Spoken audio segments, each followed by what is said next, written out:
Good morning dear students. पिछली class में हम लोगों ने यहाँ तक पूरा हमने पढ़ लिया था और समझ लिया था, और जो आज की क्लास है उसमें हम लोग इसके आगे का जो पोर्शन है वो हम फिनिश करेंगे, और आज हम ये पूरा चैप्टर जो है एंड कर देंगे। ओके, तो सभी को ध्यान से समझना है।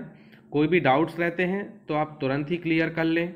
ओके, आपके मन के अंदर कोई भी डाउट्स नहीं रहने चाहिए। ओके, तो पूरे डाउट्स आपको क्लियर करते जाना है, पूछते जाना है। यदि कोई भी आपको टॉपिक समझ में नहीं आता, so we start this. Okay, now on 22nd December the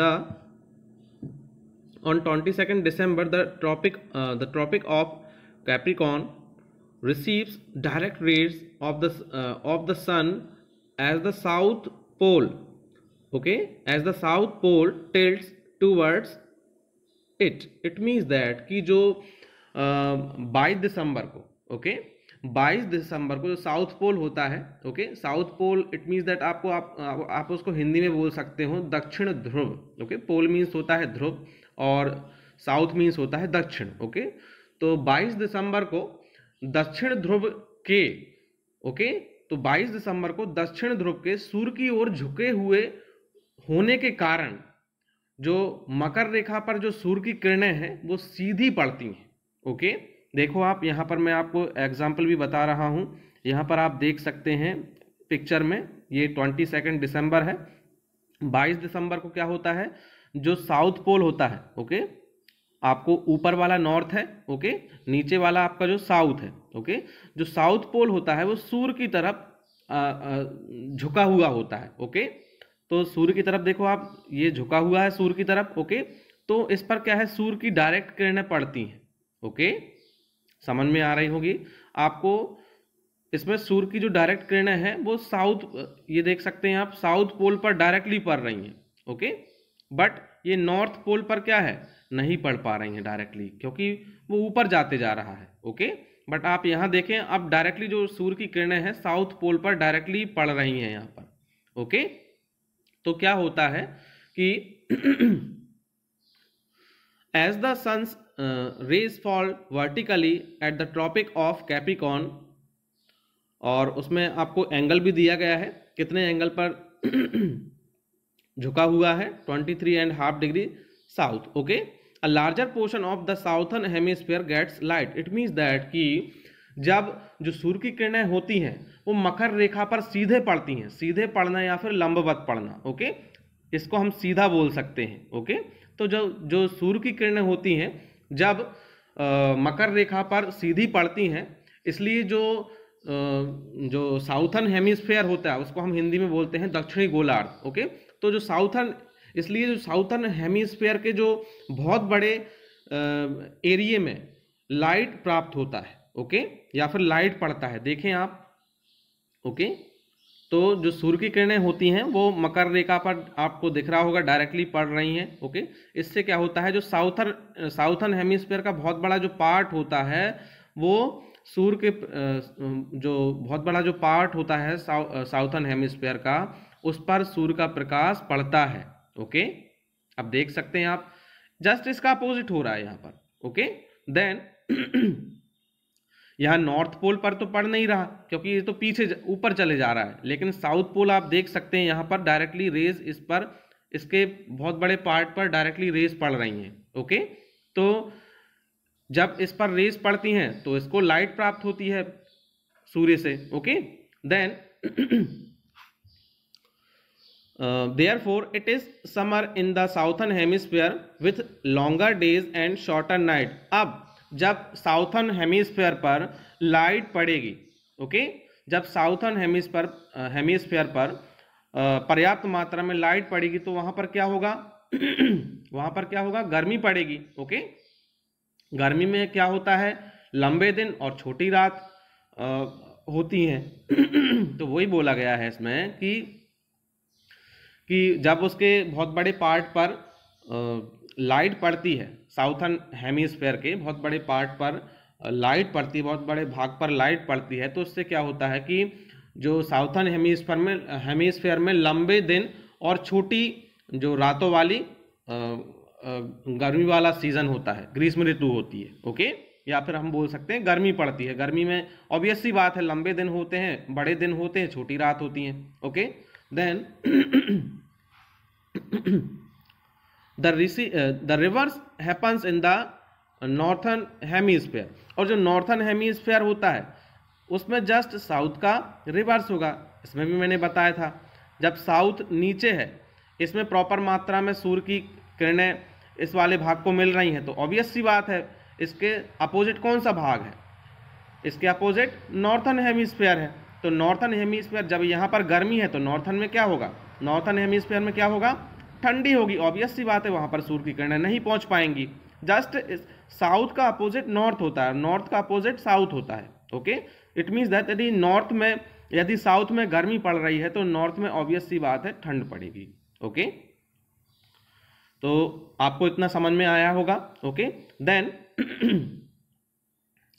the position of the earth is called the winter solstice. It means that इस अर्थ, पृथ्वी की इस अवस्था को हम क्या बोलते हैं, हिंदी में बोले तो दक्षिण अयनांत बोला जाता है पृथ्वी की इस स्थिति को, या फिर हम विंटर सोलिस्टिस को हम क्या बोल सकते हैं, शीतकालीन संक्रांति। और जो समर सोलिस्टिस था उसको हम बोल सकते थे ग्रीष्म संक्रांति। ओके, या फिर उत्तर अयनांत। ओके, जो समर सोलिस्टिस को हम क्या बोल सकते हैं, उत्तर अयनांत या फिर ग्रीष्म संक्रांति। और जो विंटर सोलिस्टिस है उसको हम क्या बोल सकते हैं, शीतकालीन संक्रांति या फिर दक्षिण अयनांत। ओके, ये पृथ्वी की ये दोनों परिस्थितियां हैं, इन दोनों को अलग अलग नाम से बोला जाता है। Now do you know that Christmas is celebrated in Australia in the summer season. क्या आप जानते हैं कि ऑस्ट्रेलिया में जो क्रिसमस है, वो जो क्रिसमस का जो त्यौहार है वो कब, ग्रीष्म ऋतु में, गर्मी में मनाया जाता है। Okay, then we will be continue on 21 March and September 23। अब आप देख सकते हैं 21 मार्च यहाँ पर दिया है और 23 सितंबर यहाँ पर दिया गया है, ये दोनों भी एक दूसरे के अपोजिट ही हैं। Okay, then on 21 March and September 23 direct rays of the sun fall on the equator. अब देखो, आप इसमें सीधा दिया गया है कि जो 21 मार्च और 23 सितंबर, इसमें जो सूर्य की किरणें होती हैं वो इक्वेटर पे देख सकते हैं आप, डायरेक्टली पड़ रही हैं, बिल्कुल सीधे, बिल्कुल। ओके, यहाँ पर आप देख सकते हैं बिल्कुल सीधे पड़ रही हैं इक्वेटर पर, और यहाँ पर भी आप देख सकते हैं बिल्कुल सीधे पड़ रही हैं। ओके, बट ये इक्वेटर पर पड़ रही हैं। ओके, इक्वेटर में आपको बता चुका हूं, जो पृथ्वी को दो बराबर भागों में विभाजित करता है उसको हम इक्वेटर बोलते हैं। ओके, तो यहाँ पर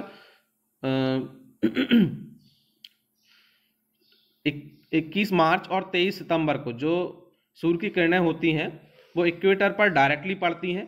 ओके, देन इक्वेटर को हम विषुव भी बोल सकते हैं। Okay, then at this position neither of the pole is tilted towards the sun। अब इस कंडीशन में क्या होता है कि कोई भी पोल, कोई भी ध्रुव होता है वो सूर्य की तरफ झुका हुआ नहीं होता है। ओके, तो आप देख सकते हैं यहाँ पर ये नॉर्थ पोल है और यहाँ पर ये साउथ पोल है, सूर्य की तरफ किसी का भी मुंह नहीं है। ओके, यहाँ पर भी देखें आप, ये साउथ पोल है, यहाँ पर ये नॉर्थ पोल है। ओके, तो किसी का भी यहाँ पर जो मुंह है वो सूर्य की तरफ नहीं है। इट मीन्स दैट सूर्य की तरफ इनमें से कोई भी जो ध्रुव है झुका हुआ नहीं है। ओके, तो क्या होता है कि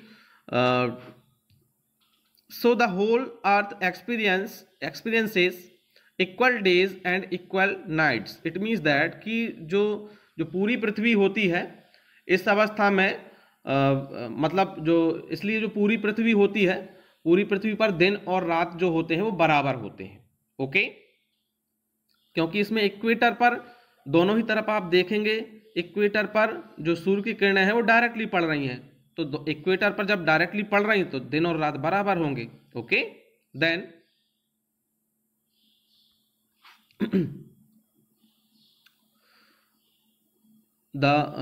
this is called an equinox. इसको हम इक्विनॉक्स बोलते हैं विषुव, ओके, और जो इक्वेटर है उसको हम बोलते हैं विषुवत, ओके।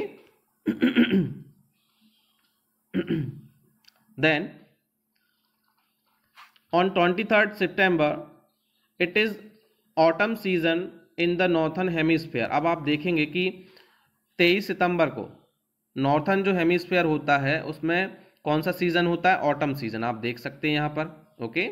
और इसके जस्ट अपोजिट साउथर्न हेमिस्फीयर में कौन सा सीजन होता है, स्प्रिंग सीजन, ओके। आप देख सकते हैं यहाँ पर ऑटम सीजन है और यहाँ पर स्प्रिंग सीजन है, ओके।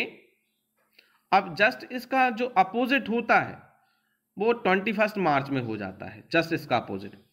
यदि नॉर्थन हेमिस्फीयर में यहाँ पर ऑटम है तो यहाँ पर साउथ में ऑटम रहेगा, और यदि यहाँ पर साउथ में स्प्रिंग है तो यहाँ पर नॉर्थन में स्प्रिंग होगा।